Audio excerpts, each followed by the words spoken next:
Ready start. उपाध्यक्ष महोदय, मैं राष्ट्रपति महोदय के भाषण पर जो धन्यवाद प्रस्ताव है उसका समर्थन करने के लिए खड़ा हुआ हूँ।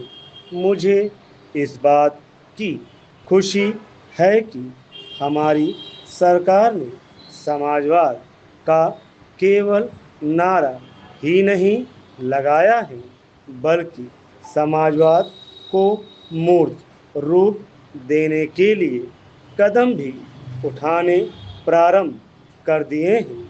सबसे बड़ी बात तो यह है कि गरीबी हटाओ, गरीबी मिटाओ यह केवल आंदोलन ही नहीं रहा, बल्कि इसको कार्य रूप में परिणत करना भी आरंभ कर दिया गया है।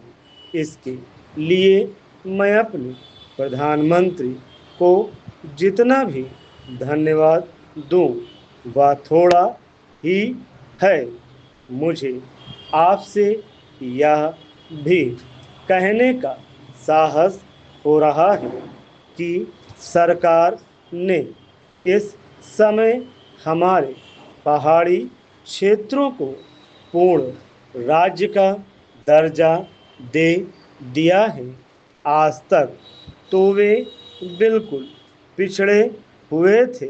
मैं आपसे यह कहने का भी साहस कर रहा हूँ कि पहाड़ी और सीमा के क्षेत्रों को राज्य का अधिकार तो दे ही दिया गया है, उनको यह अवसर भी दिया गया है कि वे अपने पिछड़े हुए इलाके को उन्नत बनाने के लिए स्वयं प्रयत्न करें और अपने पैरों पर खड़े हों।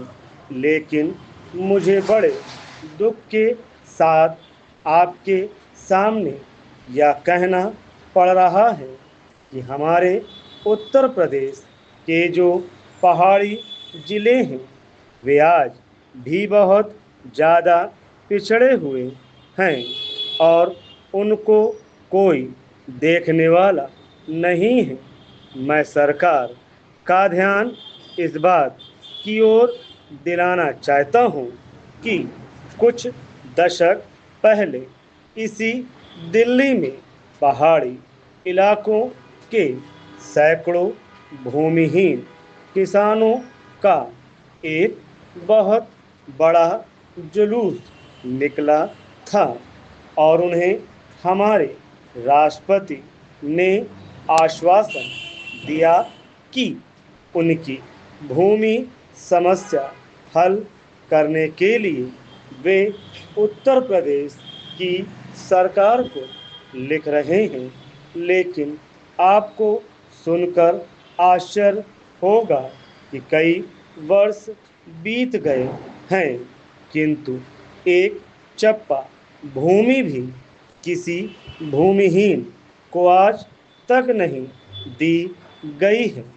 हमारे भूमिहीन किसान कभी जेल में सड़ते हैं और कभी कहीं मारे फिरते हैं, लेकिन भूमि उन्हें नहीं मिली। Paragraph change.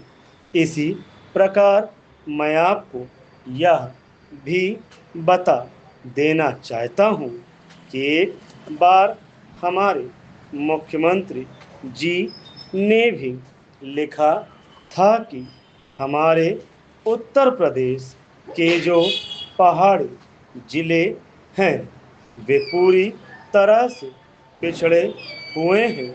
इसके अलावा एक बार हमारे प्रधानमंत्री जब यहाँ दौरे पर आए थे तब उन्होंने एक सार्वजनिक सभा में भाषण दिया था।